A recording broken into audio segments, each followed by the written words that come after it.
ತೀರ್ಥರು 22.5 ಗಂಟೆ ಟಿವಿ ಮುಂದೆ ಕುಳಿತು 1.5 ಗಂಟೆ ಪ್ರವಚನ ಕೇಳಿದ್ರೆ ಏನು ಲಾಭ ಅಂತ. ಬಿಡಿ,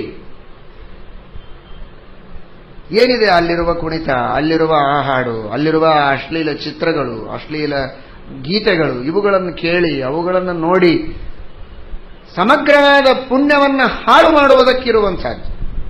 ಯನ್ನೌರಜಂತ್ಯಗವಿಧ ಅರಚನಾನುವಾದಾ ಶೃಣ್ವಂತಿ ಯೇ ಅನ್ಯ ವಿಷಯ ಕುಟಥಾ ಮತಿಘ್ನೀ ಯಾಸ್ತು ಶ್ರುತಾ ಹತಭಗೈ ನೃಭಿ ಆತ್ತವೀರ್ಯಾ ತಾಹ ತಾನ್ ಕ್ಷಿಪಂತಿ ಅಶರಣೇಶು ತಮಸ್ಸು ಹಂತ. ತೃತೀಯ ಸ್ಕಂದ ಭಾಗವತದಲ್ಲಿ ಹೇಳುವ ಮಾತು.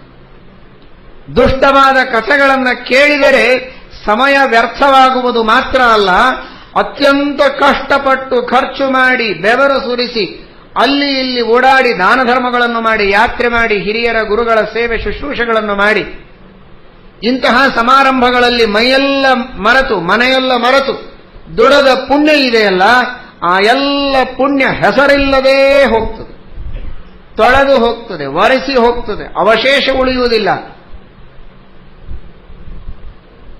ಆತ್ತ ವೀರ್ಯಾಹ, ಎಲ್ಲಾ ಕರ್ಮಗಳಿಂದ ಬಂದ ಪುಣ್ಯವನ್ನ ಸಕ್ಕ ಮಾಡುತ್ತದೆ ಈ ದುಷ್ಟವಾದಂತಹ ಗೀತೆಗಳು, ದುಷ್ಟವಾದ ಕಥೆಗಳು. ಇದು ಭಾಗವತ ಹೇಳಿದ ಮಾತು, ವೇದವ್ಯಾಸದೇವರ ಮಾತು, ಇವತ್ತಿನ ಮಾತಲ್ಲ.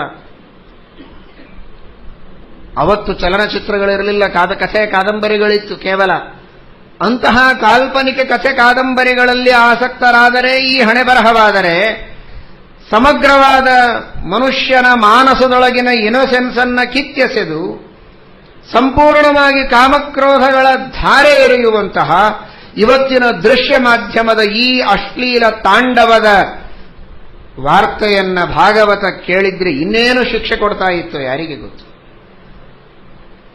ಬೇಡ, ಇವತ್ತೇ ಬಿಡಿ. ಯುಗಾಂತ್ಯ, ಇಷ್ಟು ದಿನದ ಏನೆಲ್ಲ ಈ ದುಷ್ಟ ಪ್ರವೃತ್ತಿಗಳ ಯುಗ ಇತ್ತಲ್ಲ, ಇದರ ಅಂತ್ಯ ಇವತ್ತೇ ಮಾಡಿ. ನಾಳೆಯಿಂದ ಹೊಸ ಯುಗದ ಆದಿ, ಅಧ್ಯಾತ್ಮ ಯುಗದ ಆದಿ.